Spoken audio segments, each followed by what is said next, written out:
ObadYah only has one chapter, and it means the servant of Yahweh, the servant of Yah.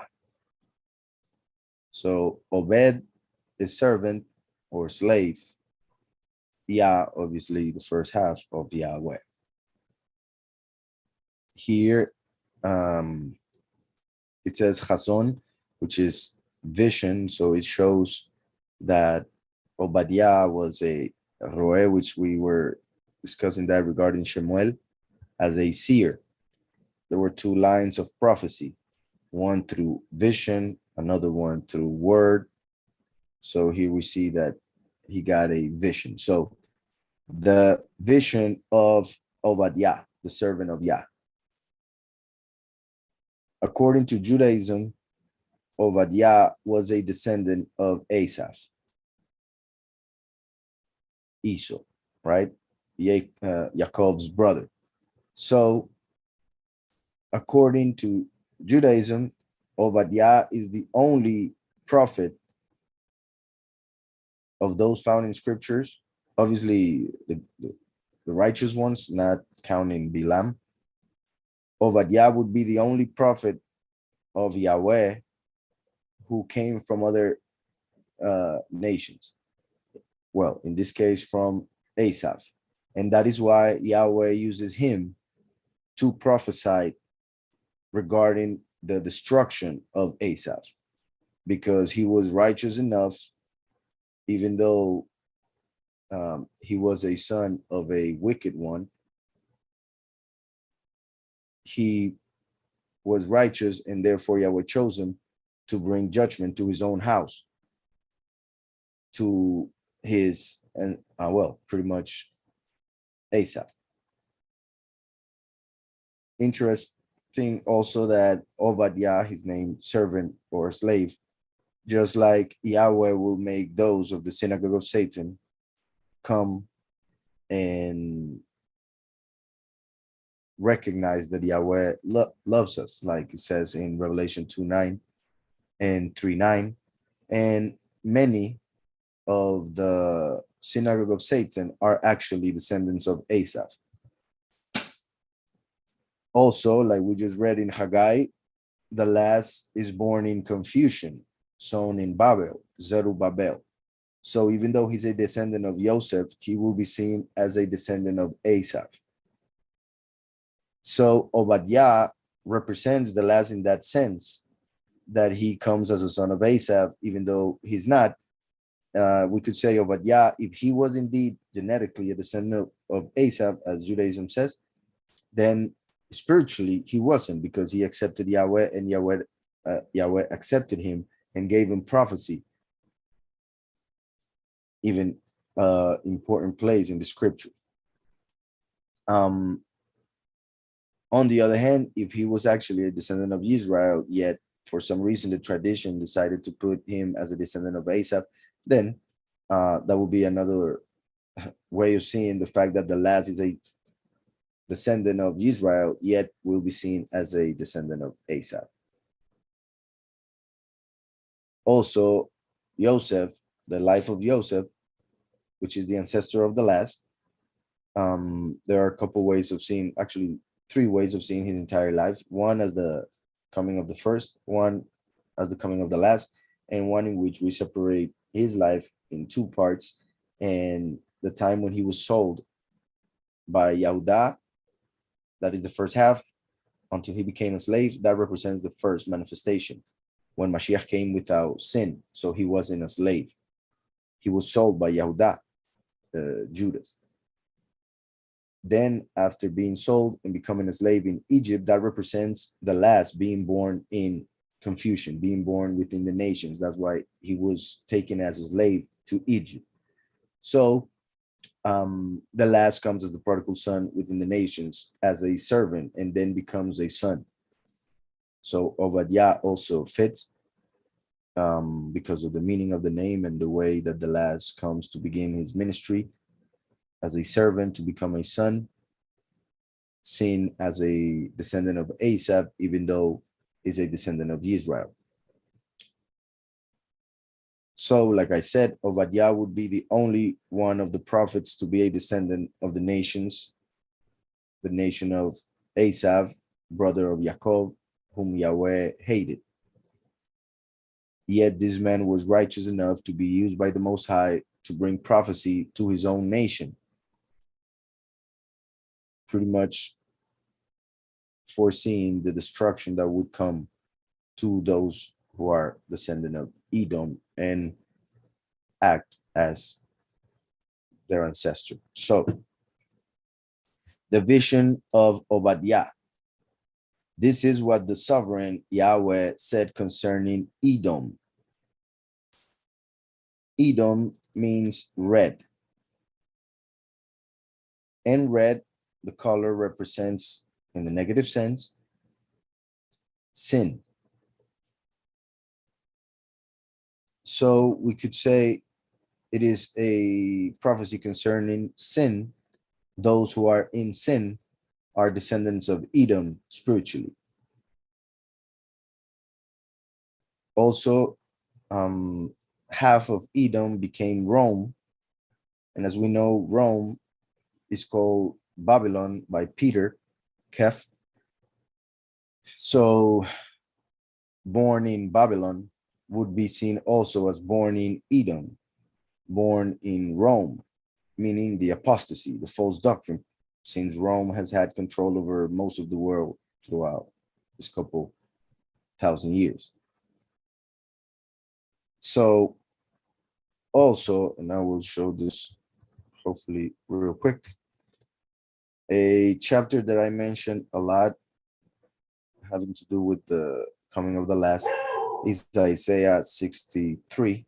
And it says, who is this coming from Edom with garments of glowing colors from Bosra, who is robed in splendor, striding forward in the greatness of his strength? That's what the prophet was asking, because he wasn't understanding why he was seeing somebody from Edom, a wicked nation, with so much splendor. So the prophet is seeing the vision, but is not understanding the message. So he asks, who is this coming from Edom? In fact, this is also, we could say, a quote from the book of Yashar. So it is like the prophet using a part of Yashar, whether knowingly or unknowingly, in order to give a prophecy regarding the coming of the last that was represented in the book of Yashar when Jacob went to Egypt and saw Joseph dressed in red. So he said, who is this who is dressed in red? So in Hebrew, who is this dressed in Edom? So who is this coming from Edom with garments of glowing colors from Bosra, who is robed in splendor, striding forward in the greatness of strength? The Almighty answers and says, it is I who speak in righteousness, mighty to save. Just like we saw in the book of Haggai, the name Yahushua, the salvation of Yahweh, and right after, the righteousness of Yahweh, because he who is mighty to save and who already came to bring salvation now will manifest to bring righteousness. So that's why he's dressed in red as a king. So it says, why is there red on your raiment, and your garments like one who treads in the winepress? The treading the winepress represents judgment. The judgment that he's bringing as a king, for the first manifestation was as a priest. And he says, I have trodden the winepress alone, which we see in Revelation 19, right at the end. And from the peoples, no one was with me. And I trod them down in my displeasure, and I trampled them in my wrath. Their blood sprinkled upon my garments, and I have defiled all my raiment. This is interesting. I have defiled all my raiment. How can Yahweh defile his own raiment? And it has to do with the fact that he's covered with blood of the dead, and that defiles clothing and even the flesh.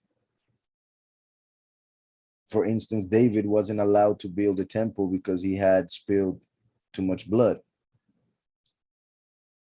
And that is interesting because that is one of the reasons why he comes from Babel, from confusion, born in confusion, Zerubbabel, as a prodigal son. And that's why he says this, I have defiled all my raiment. He's allowing that in the end times because he has a purpose for that. Then it says for a day, and it says my raiment. It doesn't says I have defiled myself. I want to make that clear. It says my raiment. So what happens through the last when it comes to being a prodigal son and all of that has nothing to do with the purity of Yahweh and doesn't mean he is defiled. So I want to make that clear because some people interpret that when I say that the last comes as a prodigal son and comes as a regular person with the sin of Adam. And when I say regular person, I mean that Yahushua was above regular, of course, by coming from a virgin.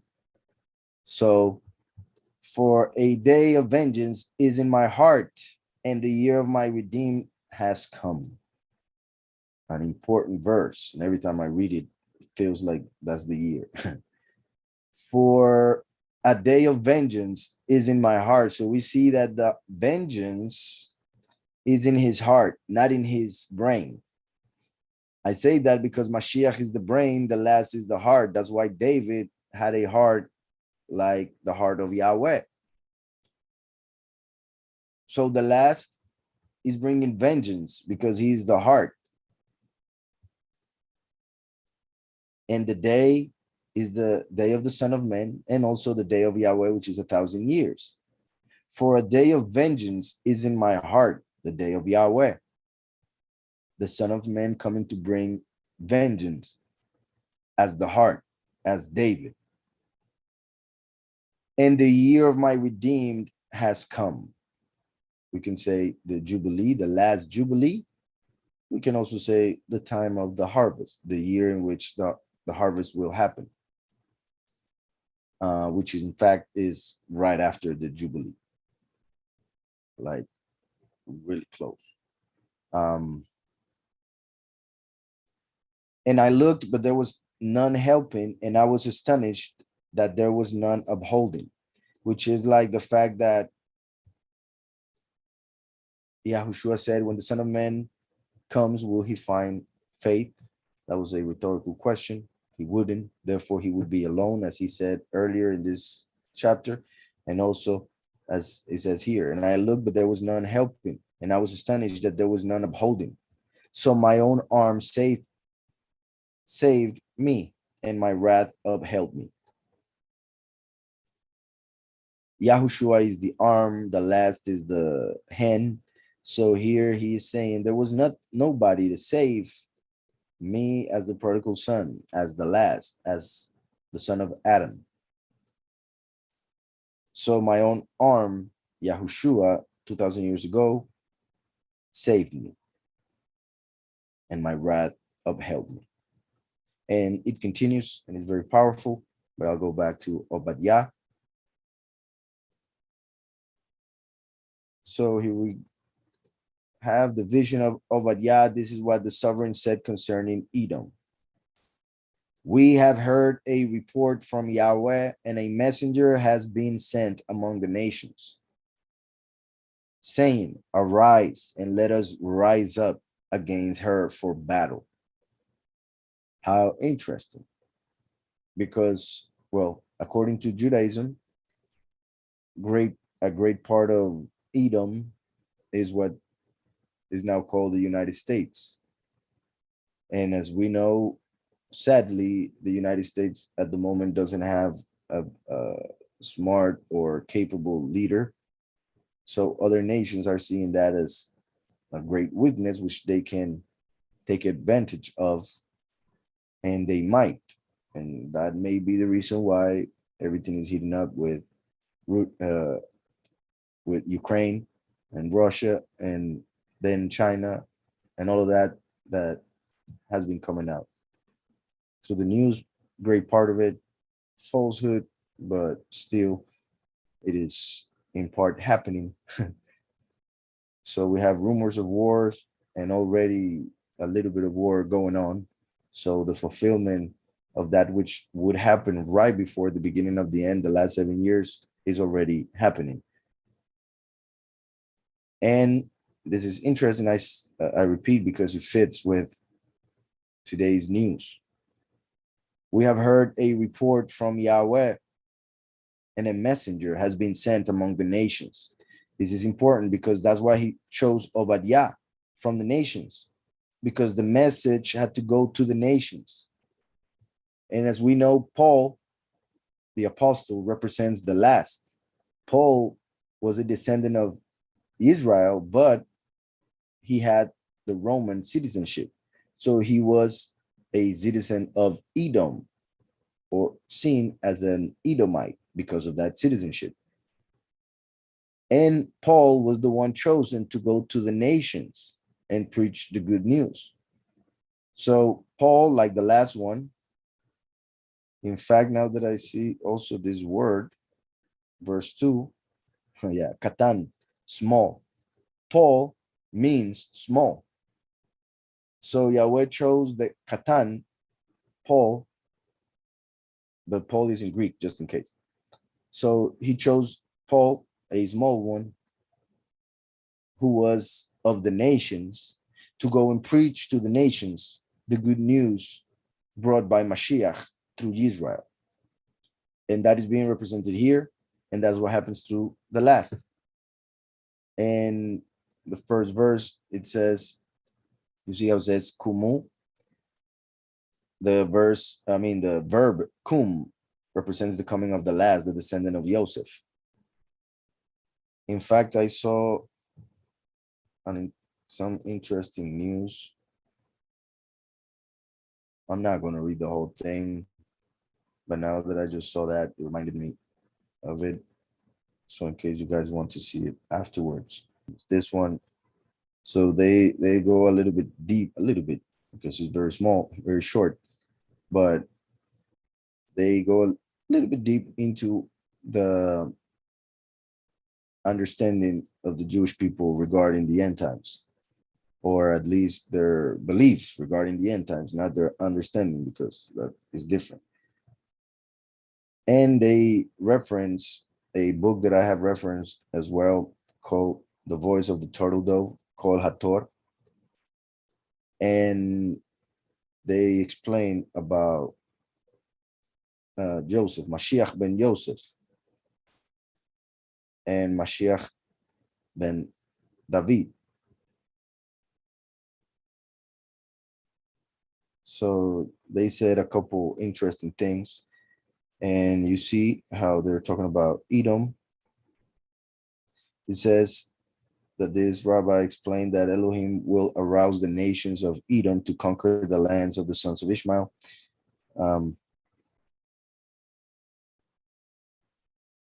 They also talk about how Biden has the same gematria than Ben David, or Ben David, son of David.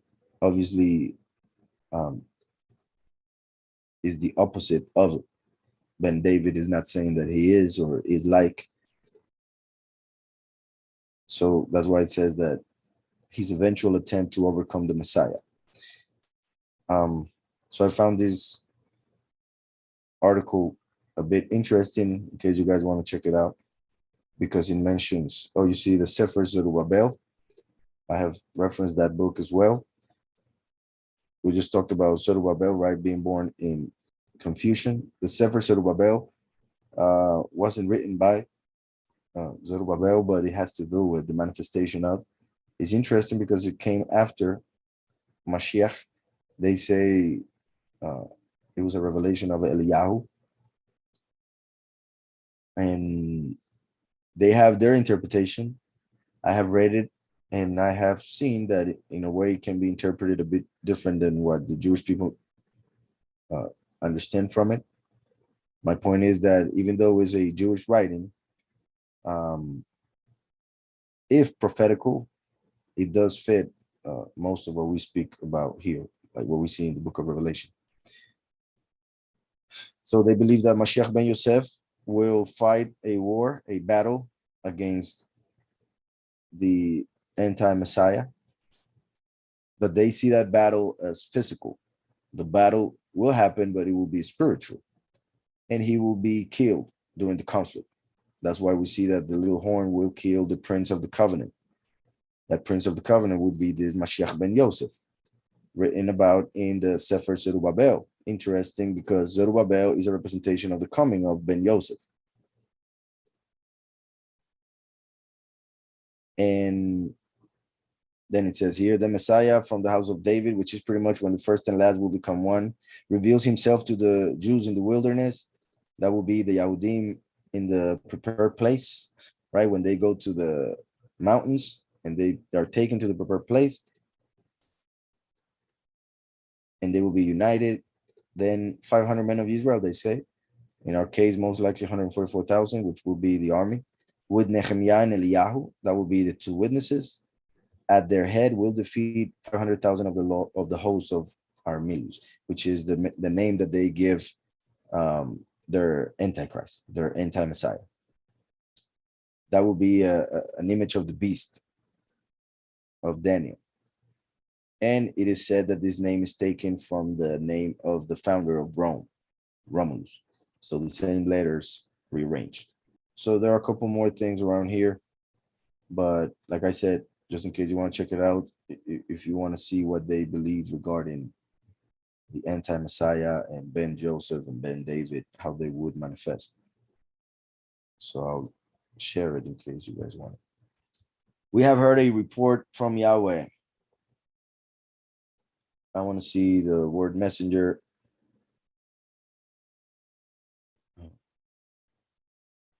And a messenger had been sent among the nations. Here it is. Shulach mu Betzir Bagoim, among the nations was sent. Then it says arise.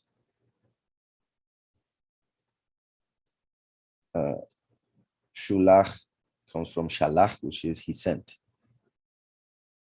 Bagoim, the nations. So we've heard certainly a report from Yahweh, and a messenger in the nations has been sent. Arise. All right, just wanted to check that. Yeah. I'll continue. Arise and let us rise up against her for battle. Like nowadays, I repeat, several nations are saying this. Most likely, most of them in private. And obviously, they won't say that through the news. See, I have made you small among the nations. You are greatly despised. I have made you small among the nations. You are greatly despised. This fits Rome in the sense of small in importance spiritually, meaning, of course, and it can fit also the false Yahudim, who are descendants of Edom, and they have been made small. However, through their worship of the enemy, they have received power over the nations, and they are greatly despised. And that's why they use the term anti-Semites for all those who may say anything regarding where they come from. And remember that we are Semites, so we cannot be anti-Semites. And well, also the word anti means instead of.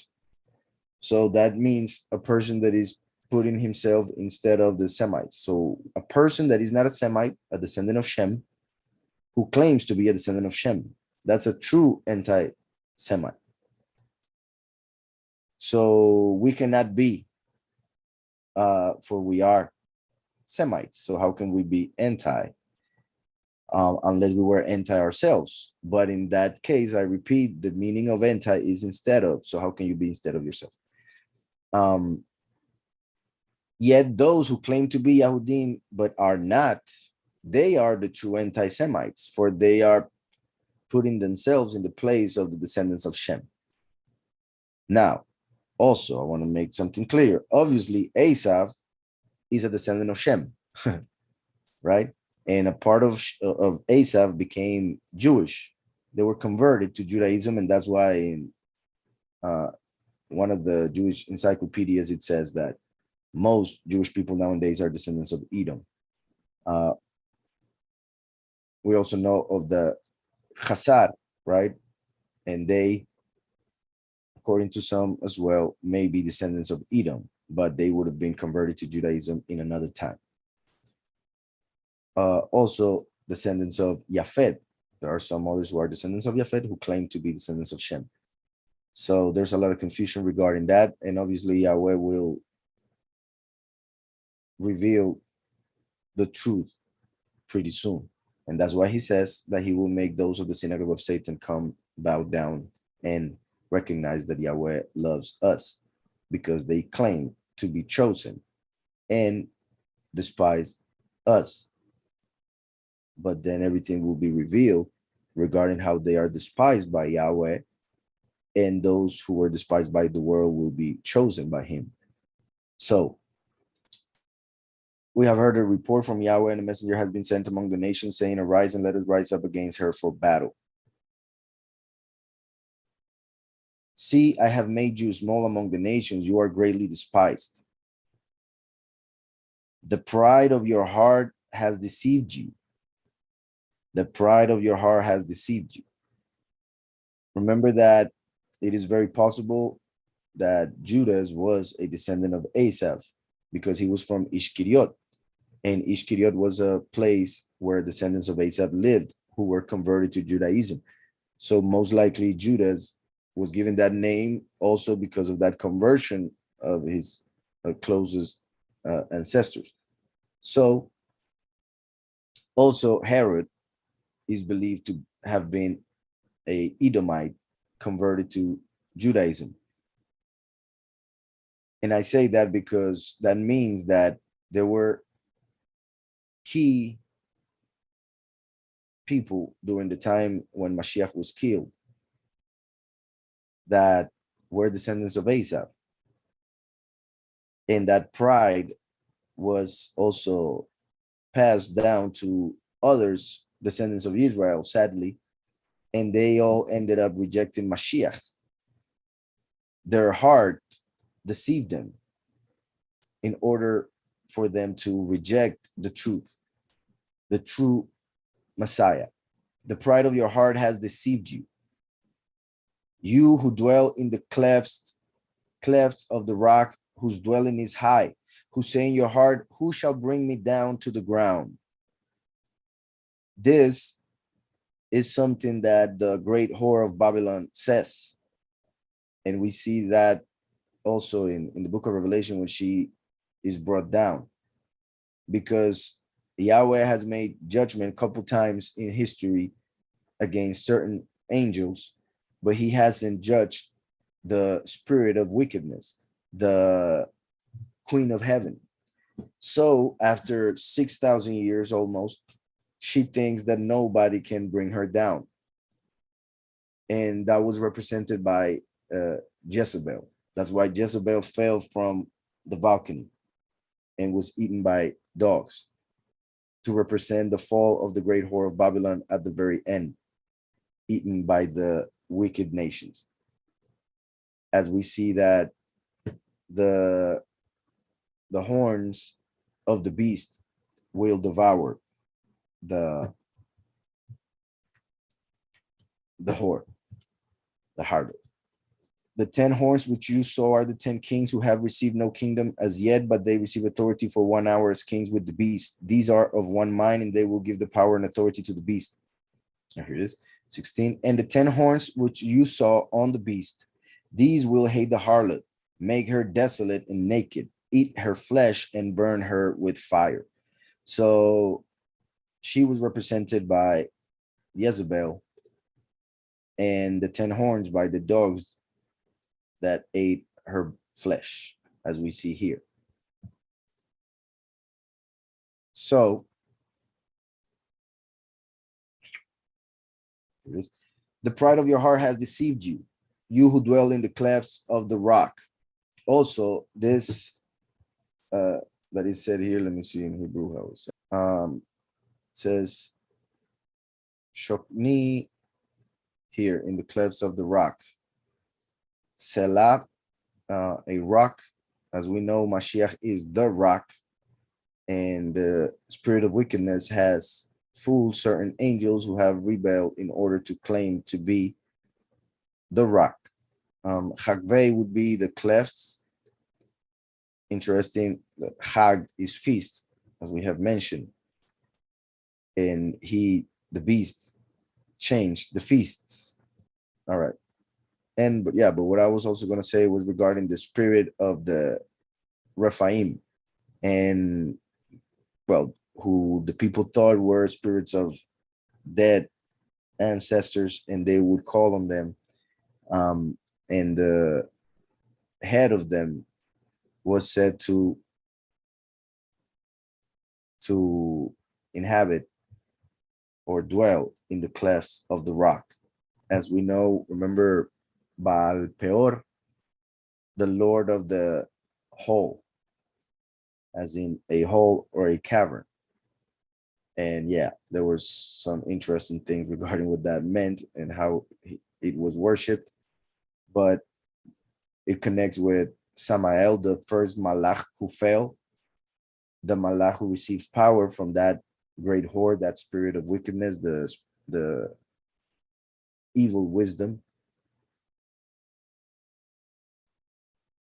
So the pride of your heart has deceived you, you who dwell in the clefts of the rock, whose dwelling is high, who say in your heart, who shall bring me down to the ground?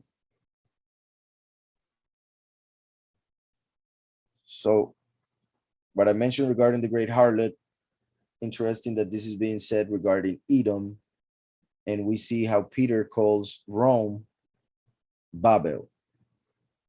So the great whore of Babel is Rome, who happened to be a descendant of Edom. So here we are seeing a prophecy against Edom, and then a couple things mentioned that connect with the great whore and with the beast, who receives power from the enemy, Satan, and who represents the first Satan who fell, called Samael. So, who shall bring me down to the ground? Though you rise high as the eagle, and though you set your nest among the stars, from there I shall bring you down, declares Yahweh.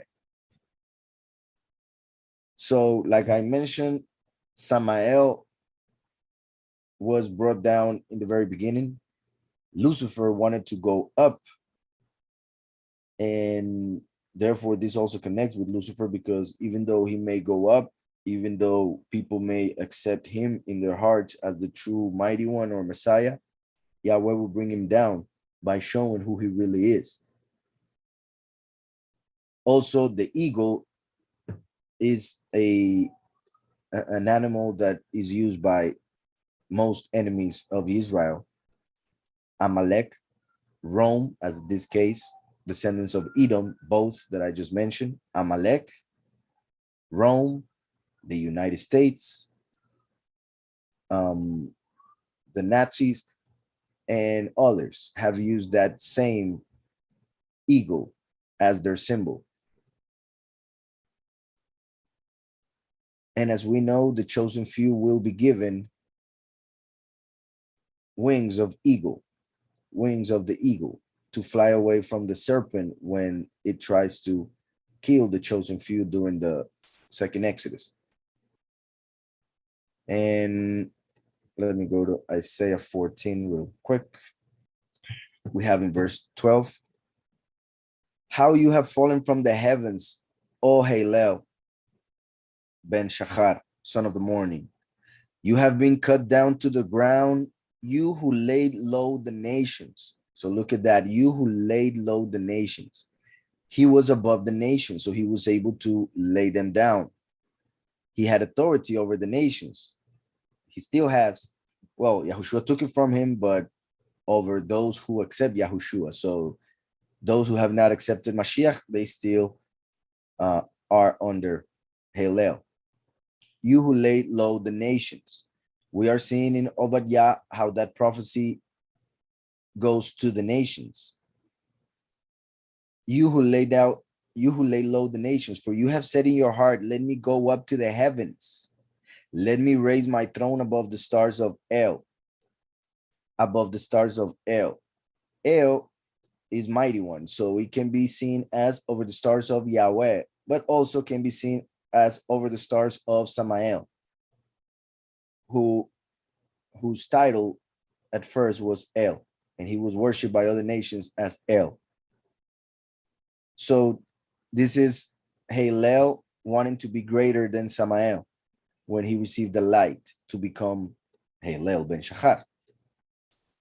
But also his rebellion to be like the Most High, because Samael thought he was the only, he was fooling himself. He knew deep within him that he wasn't, but he claimed it anyways.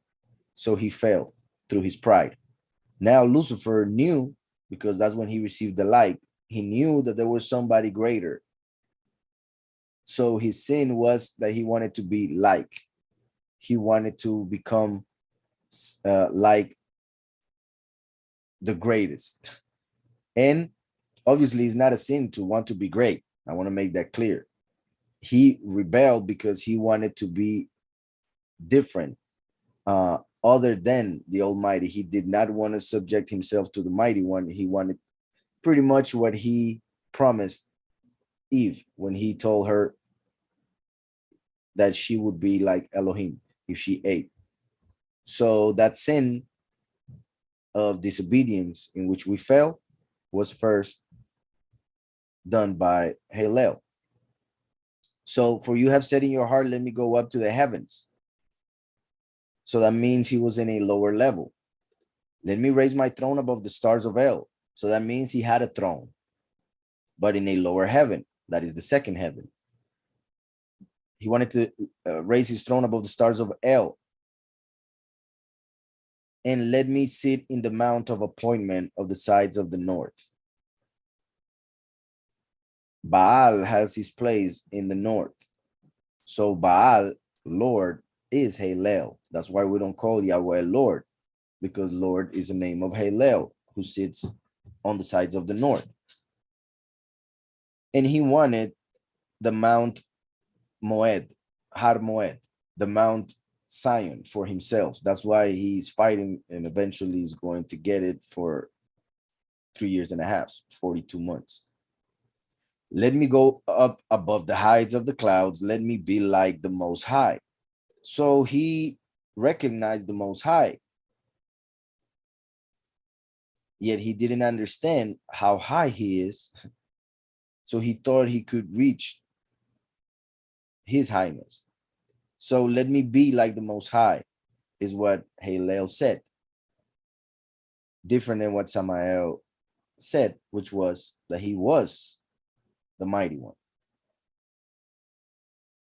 So let me go above the heights of the clouds. Let me be like the Most High. But you are brought down to Sheol, to the sides of the pit.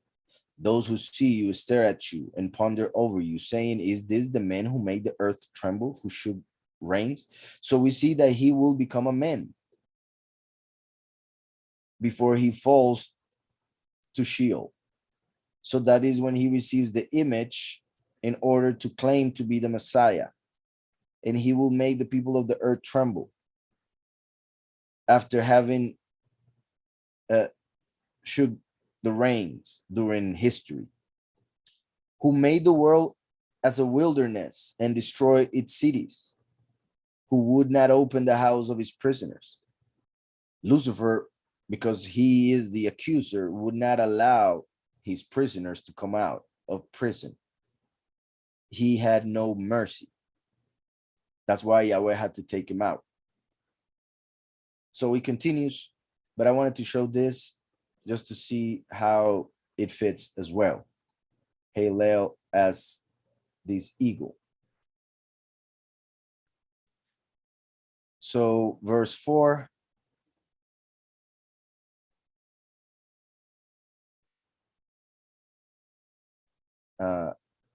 Yeah.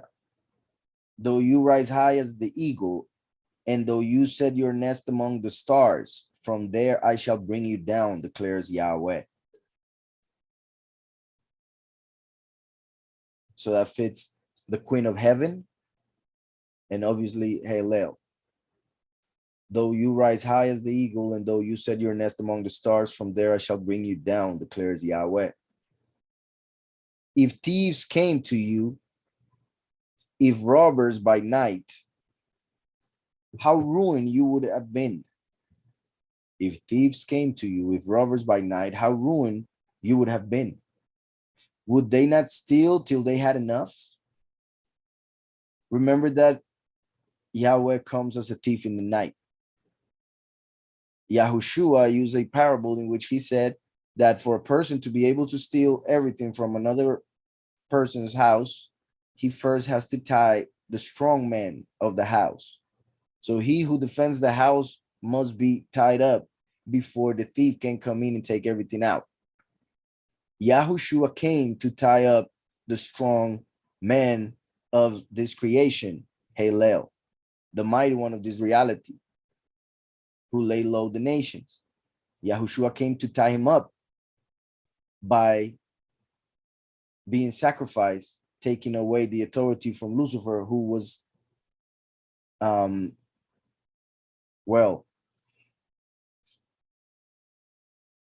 who didn't understand, was blind enough to kill Mashiach.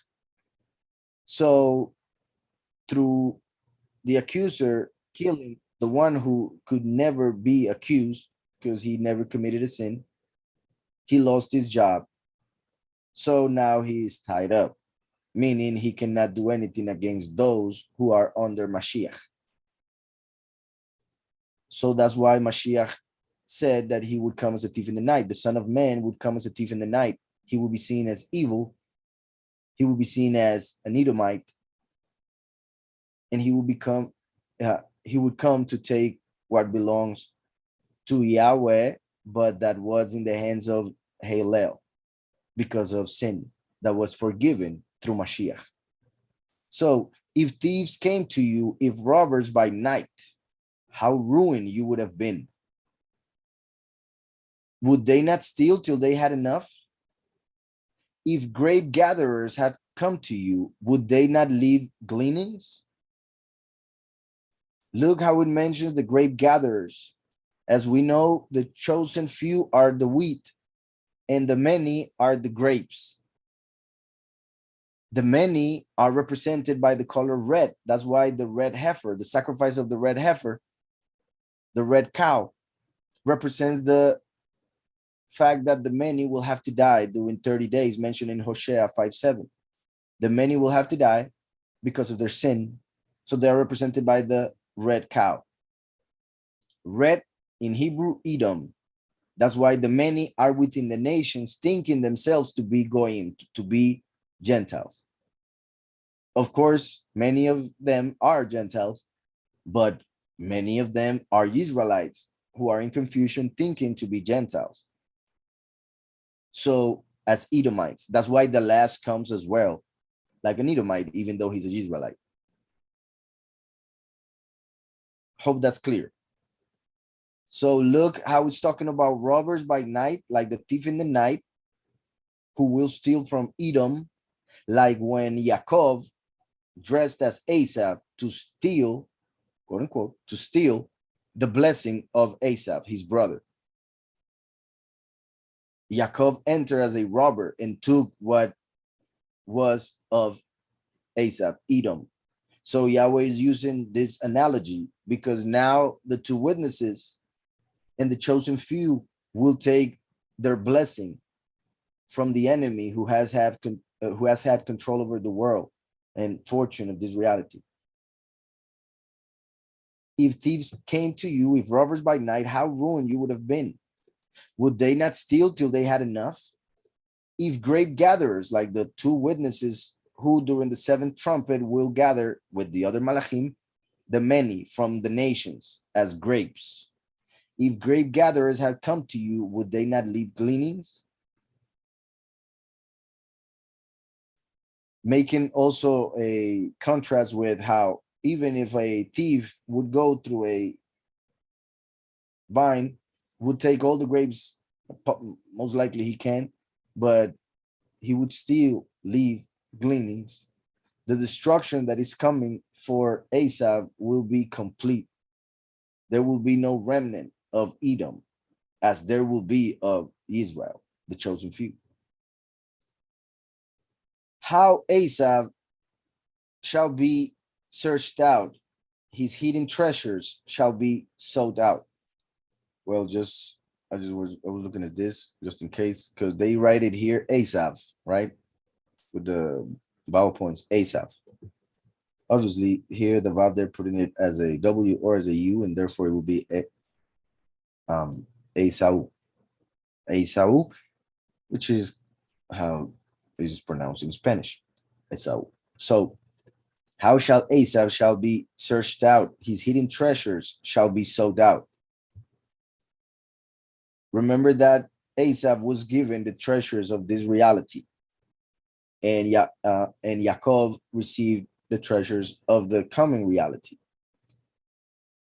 But the next reality will be pretty much a mix of heaven and earth, in the sense that it will be like this reality, but only completely and better than perfect. So it will be perfect, but it will be a physical reality still. So that which was in the hand of the enemy will pass to the chosen few, meaning power, authority, riches. Just like when Yaakov entered and God was going what was going to be given to Esau. So how Esau shall be searched out, his hidden treasures shall be sought out. All your allies shall send you forth to the border. Your friends shall deceive you and overpower you, which is part of what we see in Daniel 11 regarding the beast, how it will fall eventually. All your allies shall send you forth to the border. Your friends shall deceive you and overpower you. They make your bread and snare under you without you discerning it. In that day, declares Yahweh. Remember that in that day refers to the end of days. Obviously, it refers to the fulfillment of the prophecy, and the prophecy normally has three different fulfillments, at least two, one during the time of the prophet and one at the end of times. But most of the time, if not all, there are parallels of that prophecy in the middle of the first and last manifestation of it. But like I said, in that day, prophecy-wise, always refers to the fulfillment of the day of Yahweh, the beginning of the day of Yahweh, when everything will be fulfilled, the prophecies. In that day, declares Yahweh, I shall destroy the wise men from Edom and discernment from the mountains of Asaph. Look how it mentions two names for the same person, Edom, Asaph. Edom means red, as in sin. And like I said, it connects with the false Yahudim. For instance, the name Rothschild, which is one of the families of the Illuminati, and they claim to be Jewish. You see, they say they're Jewish, Ashkenazi. And also, Ashkenazi was a son of Japhet.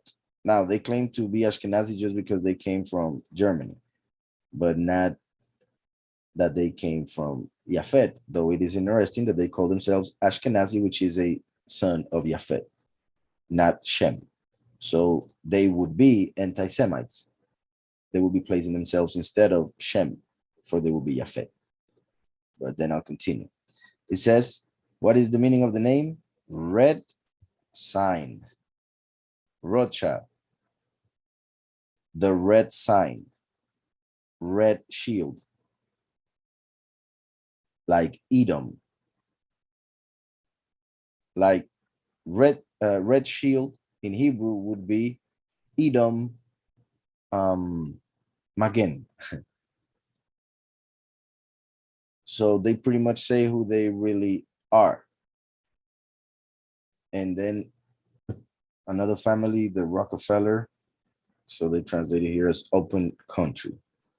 Rothschild was a family, one of them, who decided to start 5 banks in specific places in the world in order to pass money from one to the other. And that's how they ended up putting every country in debt eventually. And they would be recognized by the red shield that they had outside their place. So that's why they changed their name to Rothschild. So that was not their original name. They changed their name to Rothschild. They used a red shield. The shield had the 6-pointed star. But my point is that they are red, meaning they confess to be Edom, and they are not the only ones who confess it in one way or another. So I shall destroy the wise men from Edom. Interestingly enough, they claim to be wise. They think to be wise, and like Yahushua, well, that we see in the New Covenant, regarding the fact that Yahweh would choose those who are rejected by the world, who are seen as fools, because the doctrine of the cross of Mashiach is foolishness to those who are going to perdition. So to them, we are fools and they are wise, yet Yahweh will destroy their wisdom, showing how they are actually the fools when we receive all the wisdom. So I shall destroy the wise men from Edom and discernment from the mountains of Asaph. The mountains of Asaph as Sheir. Sheir means hairy. Asaph means dun. He was born done. He had beard, teeth, and other qualities when he was born. So he was called Asaph because he was done. He looked old already. And Sheir was the mountain that he went to inhabit, and it means hairy. And it connects with demons. So my point here is that it mentions the same person with 2 different names to say that his people would separate in 2 and would be regarded as 2 different nations. For instance, the Jewish and the Romans, right? So to the Jewish people, the Romans are Asaph, but it is evident when you search how most of the Yahudim, and I repeat, that is in one of the encyclopedias. So this image is available on our site, just a matter of looking a little bit longer. And as you can see in the Jewish Encyclopedia of 1925, 5th edition, page 41, it says Edom is modern Jewry. Most of the Jewish people of nowadays are actually Edomites. Look at this, the Idumeans or Edomites were made Jews and a Turkish people. Khazars were mainly Jews in South Russia.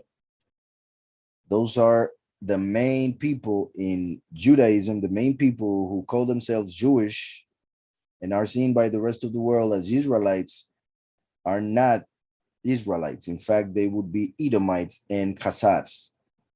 The main part of Jewry never was in Judea and had never come out of Judea. Most Jewish people never came out of Israel, neither in the flesh nor geographically. And that's why so many people are against the state of Israel, because it is not belonging to Israelites, although they may call themselves that. The Jewish Almanac of 1980 says, strictly speaking, it is incorrect to call a nation Israelite a Jew, or to call a contemporary Jew an Israelite or a Hebrew. So it is completely different. A Jew is not a Hebrew. So I hope that's clear. I'll continue. ObadYah.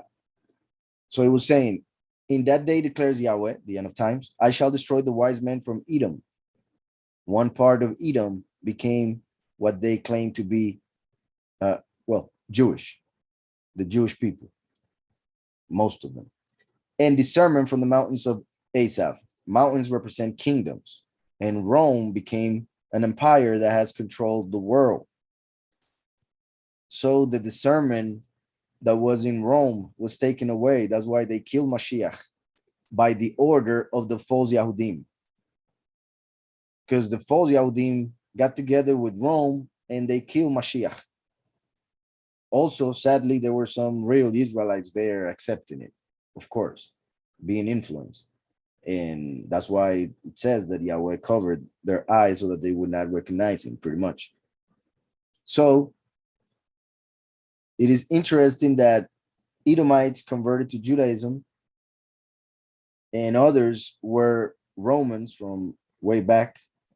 And they were the two main nations who were involved in the killing of Mashiach. And they will be involved once again in the killing of the two witnesses. So the fact that Yahweh mentions Edom and Asaph, the same people, two different ways, is because the same people will be separated in two, just like Yaakov became Israel. And Israel separated in two, the north and the south, Israel and Yehudah. So since Yaakov got dressed as Asaph to take the blessing, Asaph got dressed as Yaakov to claim to be the chosen. So that's why there has been so much confusion throughout history when it comes to these nations and who's who, pretty much. It began when Yaakov got dressed as Asaph. So in that day declares Yahweh shall destroy the wise men from Edom and discernment from the mountains of Asaph. And your mighty men shall be discouraged, O Teman, so that everyone from the mountains of Asaph is cut off by killing. So that everyone from the mountains, from the kingdoms of Asaph, those who control the world, is cut off by killing. Remember that Mashiach would be cut off. So now they will be cut off because they killed Mashiach. Cut off from reality. And also a cutting represents a covenant. So when Yahweh confirms his covenant with his people, Asaph will be out. Teman, if I'm not mistaken, is south. Teman, yes, south. Teman here, well, first, I mean south. South has a connection with blessing because the blessing comes from the south, just like in contrast, evil comes from the north. North and south in Hebrew are also left and right. North is left, right is south. That's why right is connected with blessing for his righteousness. In fact, look how this right here, the Yud Mem Nun, that can be pronounced Yamin. Yamin is right. That's why Benjamin, son of the right hand, Benjamin. So Teiman is pretty much that which is at the right, that which is at the right hand, the south. If we see this word in pictographic, we have a cross, a hand or arm and a hand, the water, and a seed. On the cross was the arm of Yahweh, Mashiach, who became the seed.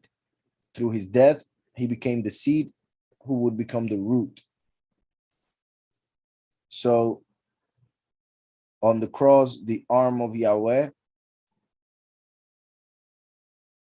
And also, as we know, Mem represents water, and water came out of Mashiach when he was on the cross at the very end.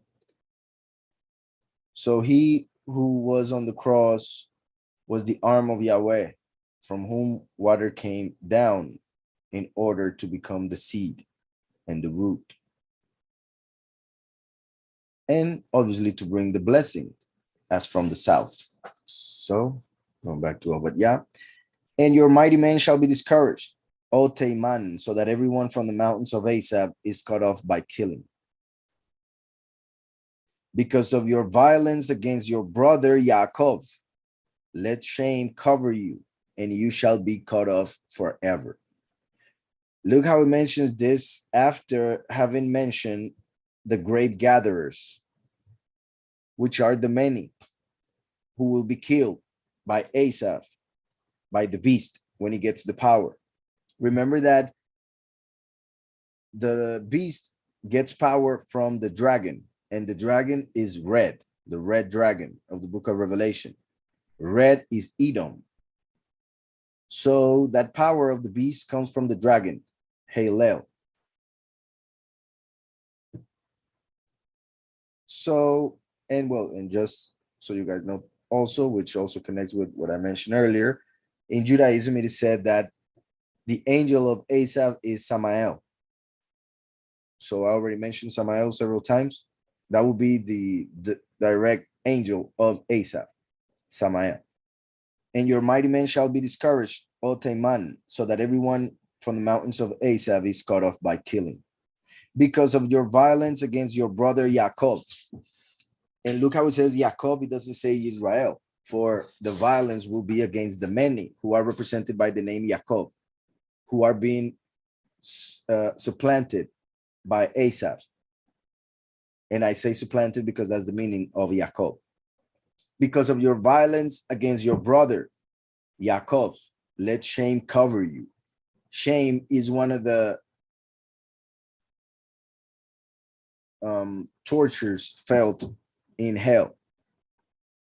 Two of the main tortures mentioned for hell are confusion and shame. And to some, that may not sound like torture, but they would think that because they never have felt true confusion or real shame. So hell will be complete shame and confusion other than pain and heat. So because of your violence against your brother Yaakov, let shame cover you. They will be covered with shame once they realize that they were being fooled, or they were fooling themselves by claiming they were the true chosen, the Israelites, and then they will be ashamed when they realize they were not. Instead, they were children of the enemy. Because of your violence against your brother Yaakov, let shame cover you, and you shall be cut off forever. Because they won't receive eternity like those who accept Mashiach, who become Israel through Yahushua. You shall be cut off forever. Because Asaph chose this reality. He didn't believe in the spiritual, in the eternal life. So he rejected it. He despised it. He was the firstborn, so he had the blessing of this reality and the next. But Yaakov saw that he didn't care about it, so he offered to buy it. And he didn't care to have it, and he said, what need do I have for it? So that means he didn't believe that there was a life afterwards. And that's why he sold it to Yaakov. So since Asaph sold his inheritance for the next life to Yaakov, he's cut off. As in when a person is cut off from the inheritance and they read the testament and his name is not found there, just like the name of the wicked ones won't be found in the book of life. Because of your violence against your brother Yaakov, let shame cover you, and you shall be cut off forever. In the day that you stood on the other side, in the day that strangers took captive his wealth, when foreigners enter his gates and cast lots for Jerusalem, you also were like one of them. So as I was saying, in the day that you stood on the other side, in the day that strangers took captive his wealth, when foreigners enter his gates and cast lots for Jerusalem, you also were like one of them. So Yahweh's telling Asaph that instead of helping his brother Yaakov when he was being destroyed pretty much by other nations, they became like one of those nations. They also wanted to take from Yaakov instead of defending Yaakov, their brother. So even though they are sons of Abraham and Yitzhak, they became like those of the nations who follow Nimrod, for instance, who represents the beast. This is possibly referring to the destruction of Jerusalem around 600 years before Mashiach, 500 plus. And also the casting of lots refers to how they would share what they would take from the nations they would conquer. So they would throw lots in order to know how they would divide their booty, pretty much. In the day that you stood on the other side, in the day the strangers took captive his wealth, when foreigners enter his gates and cast lots for Jerusalem, you also were like one of them. It's also interesting that we know that they threw lots for Mashiach's clothing. Who? The Romans, who were as descendants of Edomites. So in the day you stood on the other side, the Jewish and the Romans, in the day that strangers took captive his wealth. Let me see what, I'm pretty sure he won't use the word I'm looking for, but let me just see. 11, Kehila, his wealth. Remember that another meaning of Shua is wealth. So when they killed Mashiach, they were trying to take the wealth of Yahweh, because Yahushua can mean the wealth of Yahweh. And one of the reasons Satan wanted to kill Yahushua was to take the power that was within him. He thought that he could take his inheritance. So in the day that you stood on the other side, in the day that strangers took captive his wealth, when foreigners enter his gates and cast lots for Jerusalem, you also were like one of them. Jerusalem means the teaching of Shalom. Yahushua gave us the teaching and the Shalom that surpasses all understanding. And there was Asaph as one of them. And you should not have looked on your brother's day in the day of his estrangement. You should not have looked on your brother's day in the day of his estrangement. Remember that? Well, I mentioned how shame is one of the tortures in hell. So since shame is so bad, we shouldn't try to make other people feel shame. So if something happens to a person for which he or she may feel shame, we should look away so that that person doesn't think that we were looking and therefore will feel less shame or no shame at all. But if you make another person feel shame, if you mock somebody, that is very, very bad before the Father. Is kind of like destroying the person.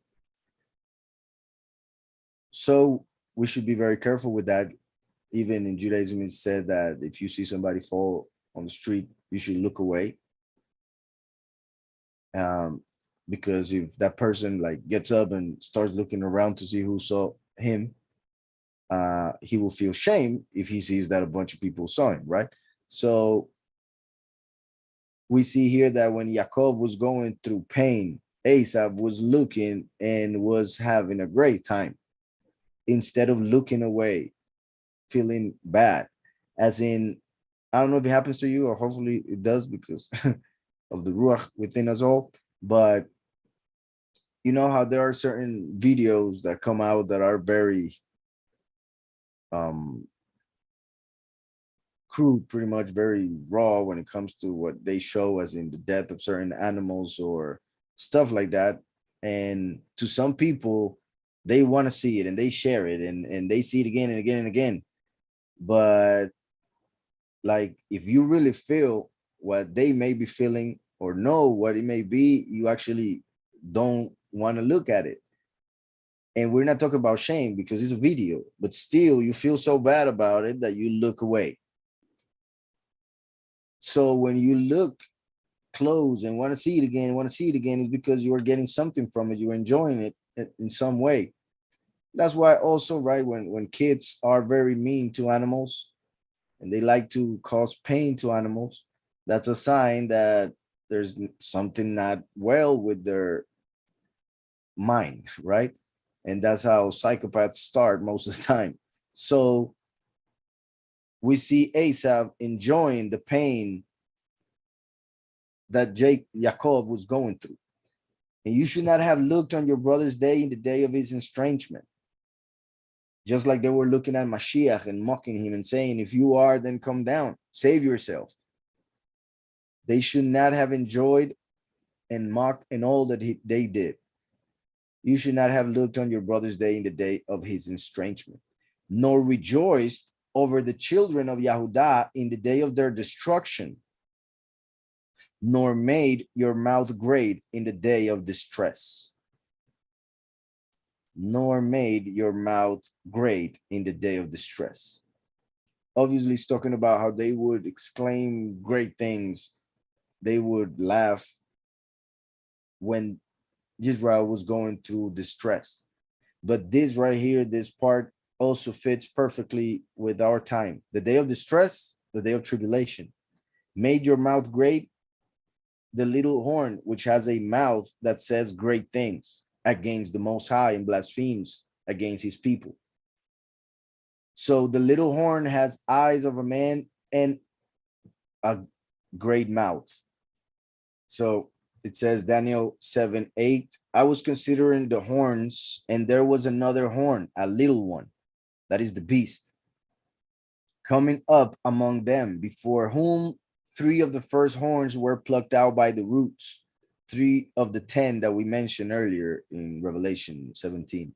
And there in this horn were eyes like the eyes of a man, and a mouth speaking pompous words. And a mouth speaking great words. Here it is, great things. Great things. So this that is being said to ObadYah refers to the beast, the little horn, the first beast of Revelation 13. You should not have looked on your brother's day in the day of his estrangement, nor rejoice over the children of Yahudah in the day of their destruction, nor made your mouth great in the day of the tribulation, as the little horn will. Nor have entered the gate of my people in the day of their calamity. Nor have entered the gate of my people in the day of their calamity, as in entering through the gates of Jerusalem to bring calamity, like he will do, because he will receive 42 months to tread underfoot the set apart city, as we see in Revelation 11 and other parts. But also, as we know, the gate of our people is Yahushua HaMashiach. So for instance, like the false prophet or even the beast who will use the scriptures to fool a lot of people who claim to believe in scriptures but don't know scriptures. Like, for instance, a person that claims to believe in the Messiah, but acts and preaches everything completely different than what Mashiach says and is. But if people don't know Mashiach, they may think that what that person is teaching is true. So my point is, nor have entered the gate of my people. The gate of my people is Yahushua, spiritually speaking. So he will enter in the sense of claim to believe in order to bring calamity. So nor have entered the gate of my people. And my point is, by causing the great apostasy, by creating the doctrines of demons, that is entering through the gate to change the doctrine, nor have entered the gate of my people in the day of their calamity, nor looked down on their evil in the day of their calamity. Look down on their evil like an accuser. So they take the place of Satan. They act like Satan because they are his body. So they look down on their evil instead of understanding and forgiving, obviously, if there is repentance. Nor look down on their evil in the day of their calamity, nor have ceased their wealth in the day of their calamity, nor have stood at the parting of the way to cut off his fugitives. So when they were fugitives from Israel, running away from the destruction, Asaph would come about and kill them. Imagine how evil, how mean, and they were family. So that's why Yahweh speaks this way regarding Edom. Nor have stood at the parting of the way to cut off his fugitives. As in, when the second Exodus happened, the many will be cut off by the beast from Asaph, at least spiritually speaking, what it represents. Nor have stood at the parting of the way, when the chosen few will part from the many, to cut off his fugitives, nor handed over his survivors in the day of distress, handed over for death as well, or slavery. For the day of Yahweh is near upon all the nations. Look how he's referring to our time, when the millennium will begin, the end of times now is being clear. Obviously, anytime Yahweh does something, that could be called a day of Yahweh, or even Yahweh made all days, so every day is the day of Yahweh. But we know that that is Shabbat, specifically speaking. And spiritually speaking, that is the millennium. So, for the day of Yahweh is near upon all the nations. Yahushua came to Israel and for the lost tribes of Israel, which were already, some of them, scattered across the nations. But now during the second manifestation, he's coming for all the nations where those few and many are scattered. For the day of Yahweh is near upon all the nations. As you have done, it shall be done to you. That is huge. The nations that have destroyed other nations, now is their time to be destroyed. Those who have done mercy will receive mercy. And I'm sure as well, obviously, Yahweh will take in account individual actions in the sense of those who have honored him will be protected by him. For the day of Yahweh is near upon all the nations. As you have done, it shall be done to you. Your reward shall come back on your own head. Your reward shall come back on your own head. So if your reward is evil because of your evil actions, then you will receive evil on your head and will be destroyed by it. But if your reward is the kingdom because of your belief in Mashiach, you will receive the crown on your head. Your reward shall come back on your own head. For as you have drunk on my set apart mountain, for as you have drunk on my set apart mountain, so do all the nations drink continually. But they drink the wine of the great whore, the wine of her fornication, idolatry. For as you have drunk on my set apart mountain, so do all the nations drink continually. Just like they did in Israel, in Jerusalem, reason why they rejected Mashiach, so they have been doing throughout the nations, reason why they will reject the second manifestation. For as you have drunk on my set apart mountain, and let me go once again back to Isaiah. Isaiah chapter 65, 65:11. But you are those who forsake Yahweh, who forget my set apart mountain, who prepare a table for God, and who fill a drink offering for many. God and many, fortune and destiny, the God of money. That's whom they worship. That's whom they prepare a drink offering for.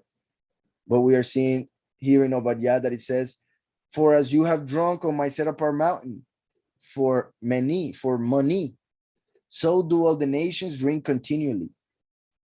And they shall drink and shall swallow, and they shall be as though they had never been.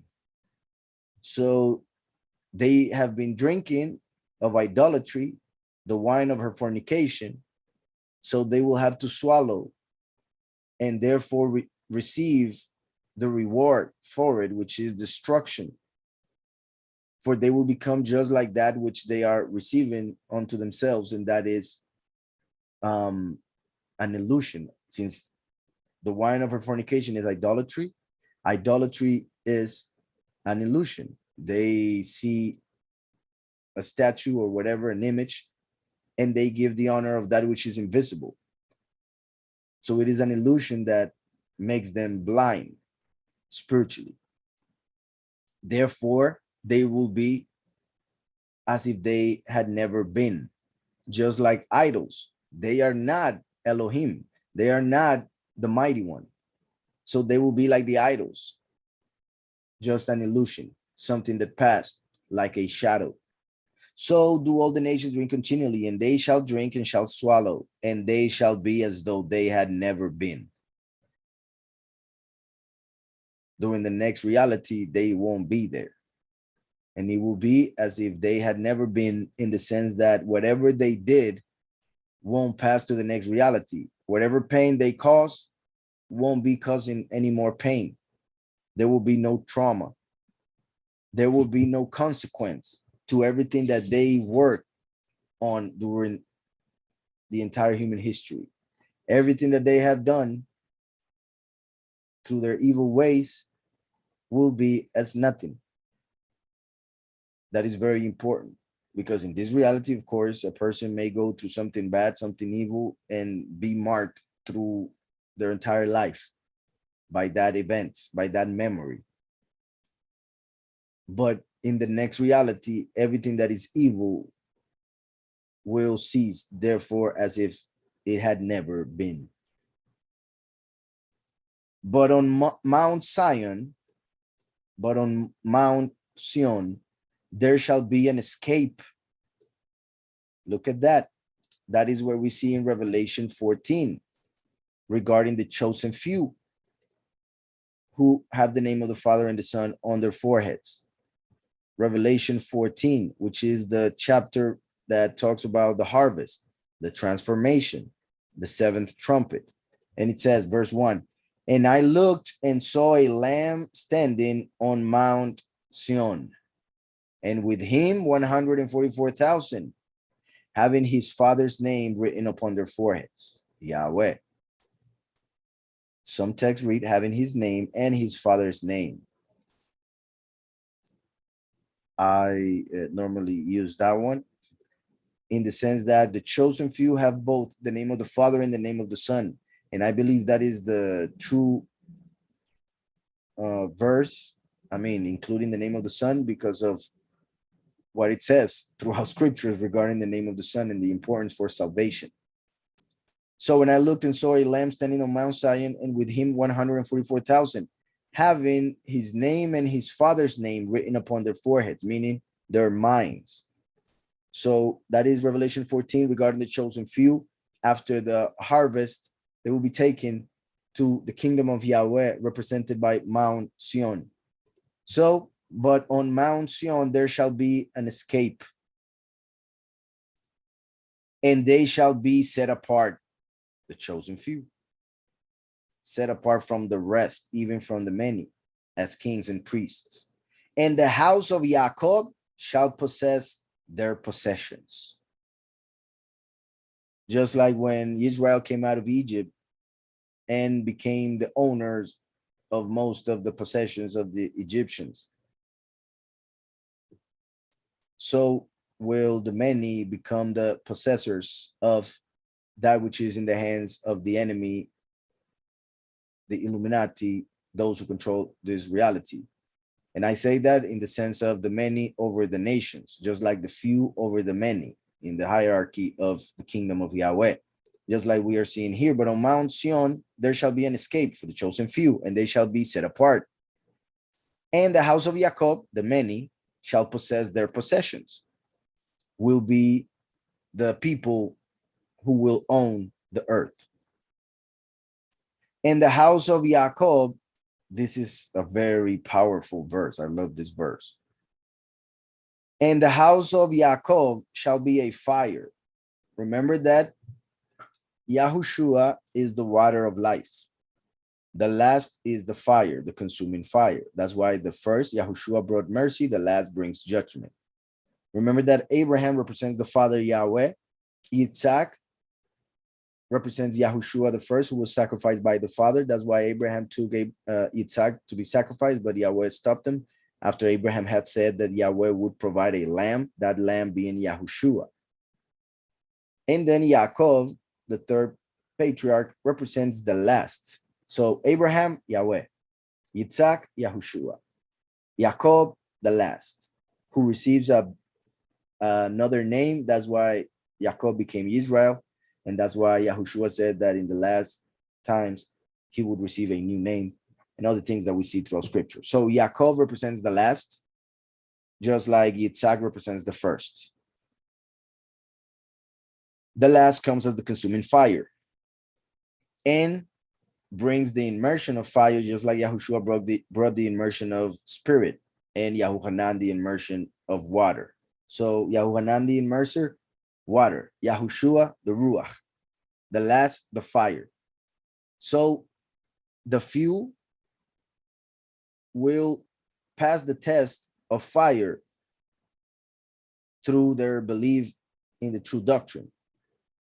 So they will be like the gold, the kings and priests.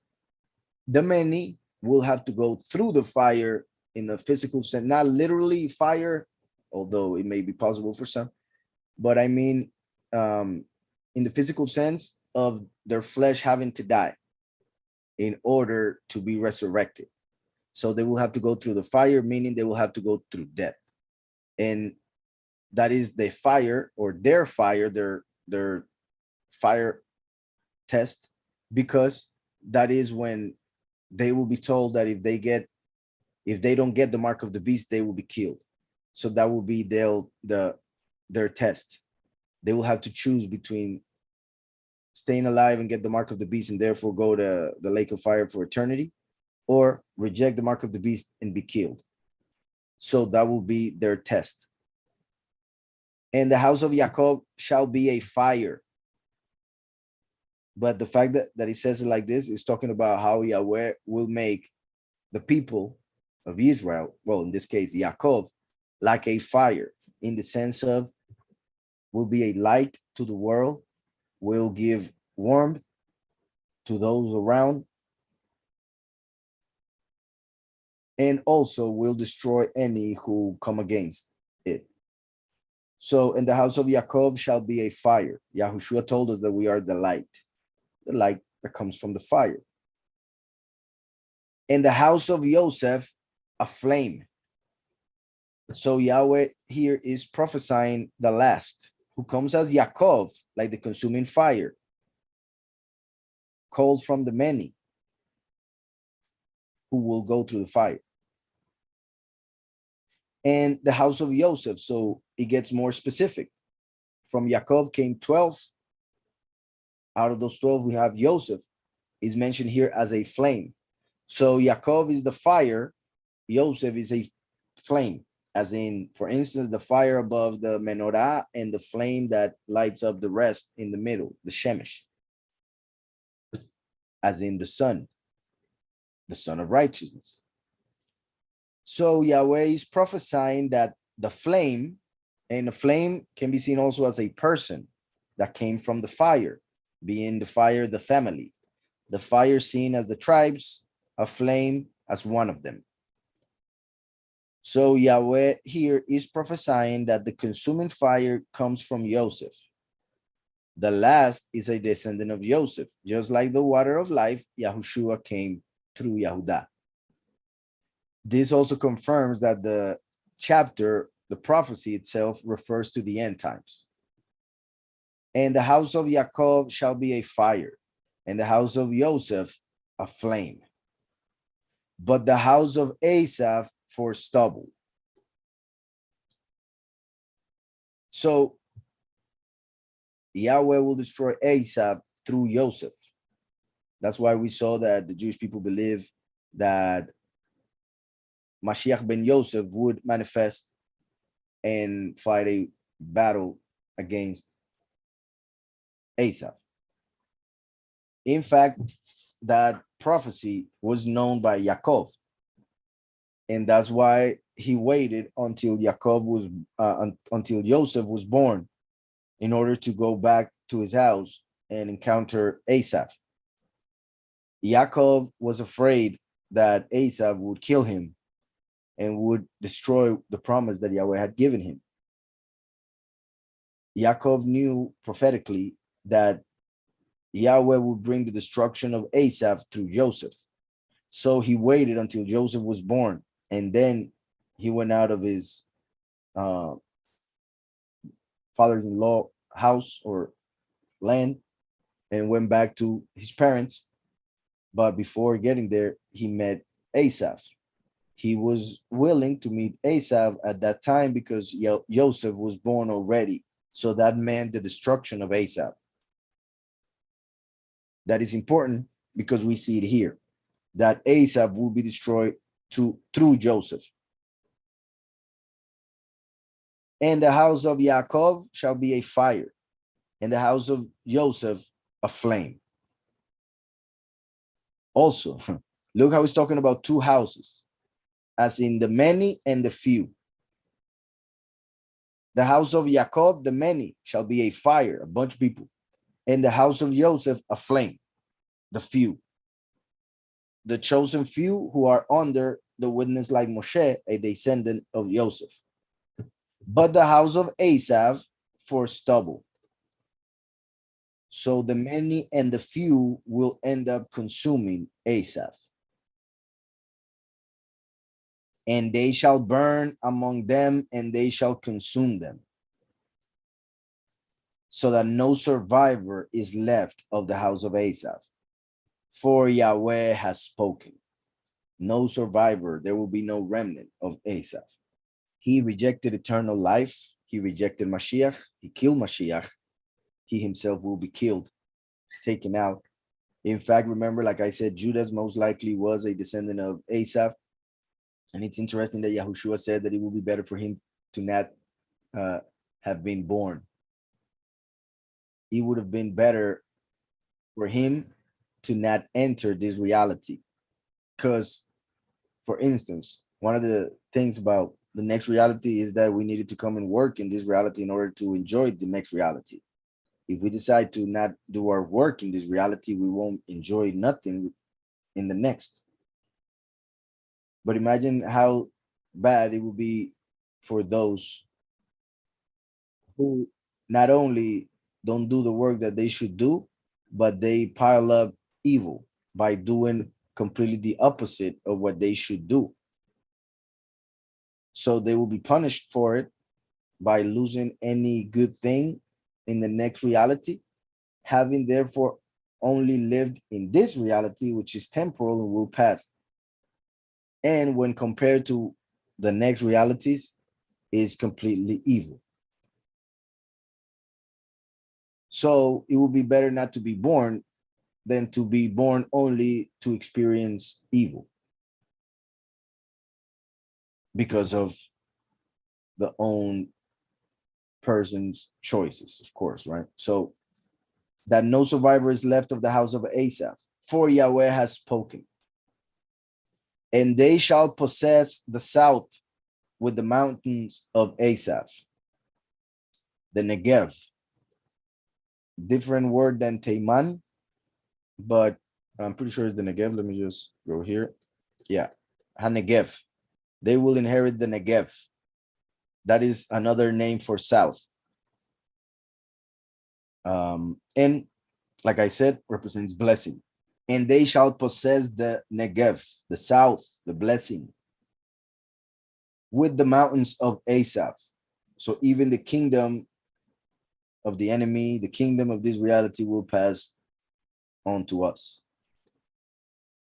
And they shall possess the south with the mountains of Asaph, and low country with the Philistines. And they shall possess the fields of Ephraim and the fields of Shomrom, and Benjamin with Gilad. So everything that is in the hands of the strangers will be ours. Anything that was done in this reality will be ours. Any work represented by the word Asaph, that which is in the hands of the strangers represented by the name Philistines, the blessing represented by south.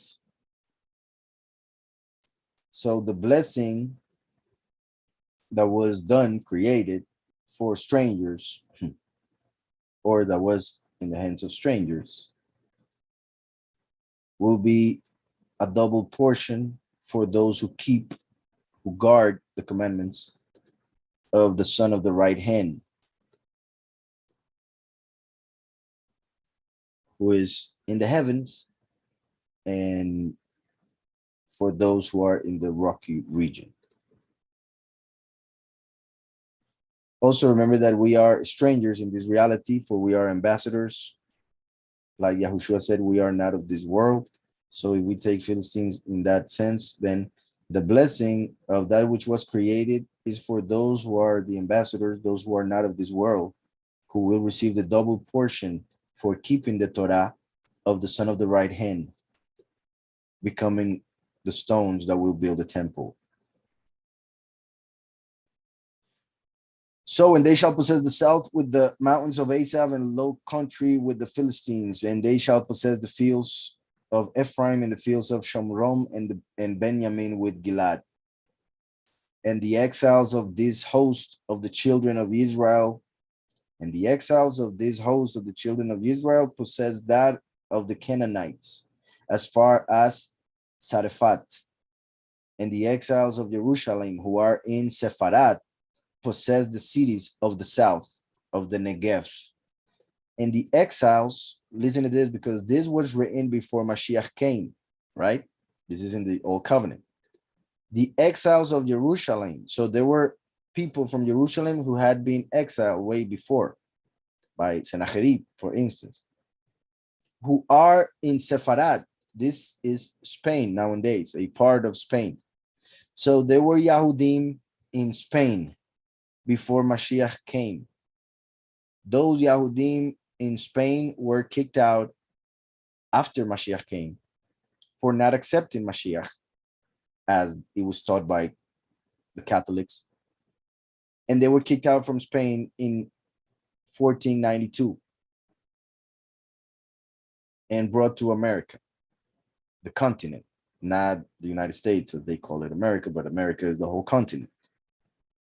And many of them became what are not now seen or known as the Latin people, Hispanics, right? For they came from Spain, so they were called Hispanics, but they were exiles of Jerusalem.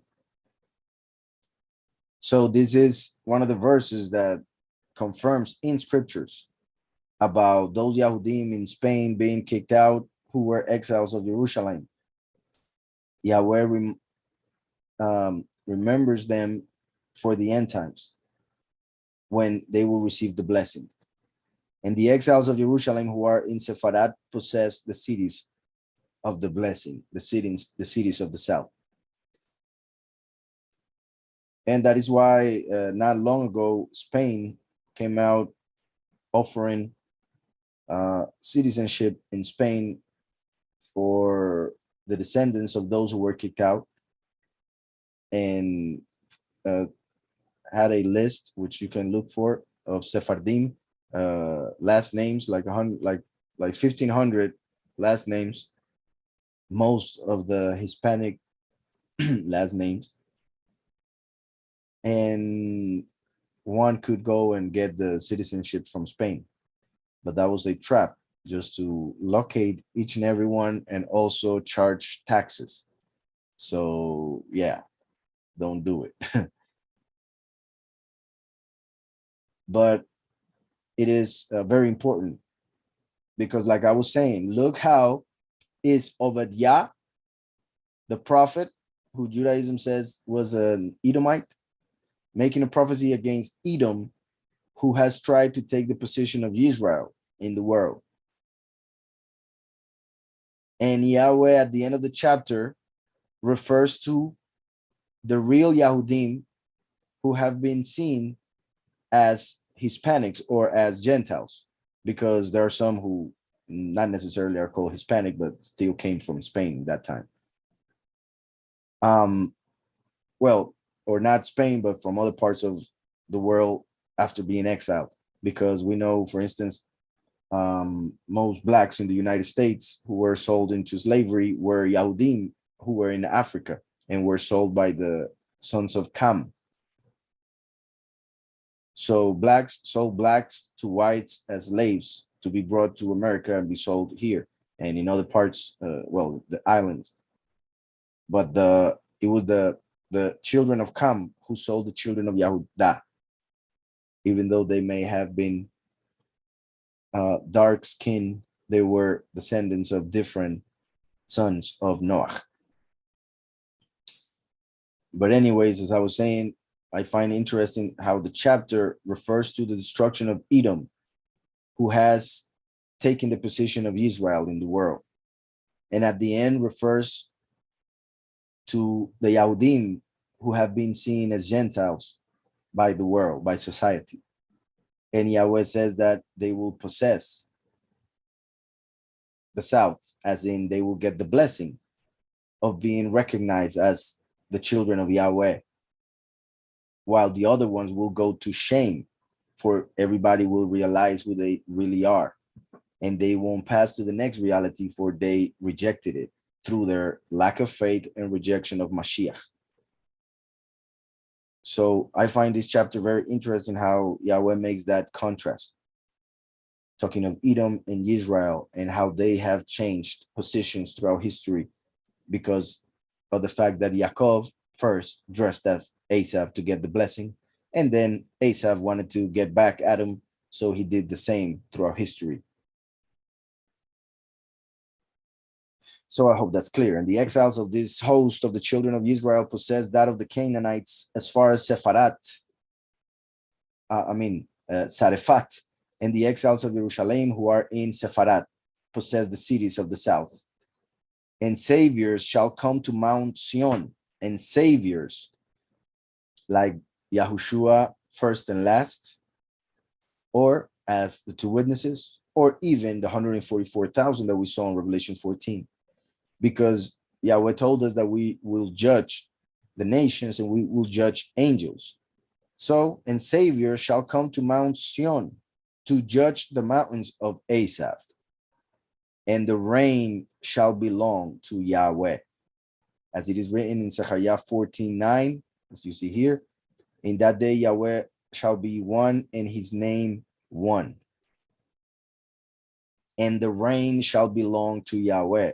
So that also confirms that this will happen at the end of times, after the coming of the last as the king, to establish the reign of Yahweh for eternity, and for the few to judge the nations, represented by the name Asaph, pretty much the wicked of the nations. Savior shall come to Mount Sion to judge the mountains of Asaph, and the reign shall belong to Yahweh.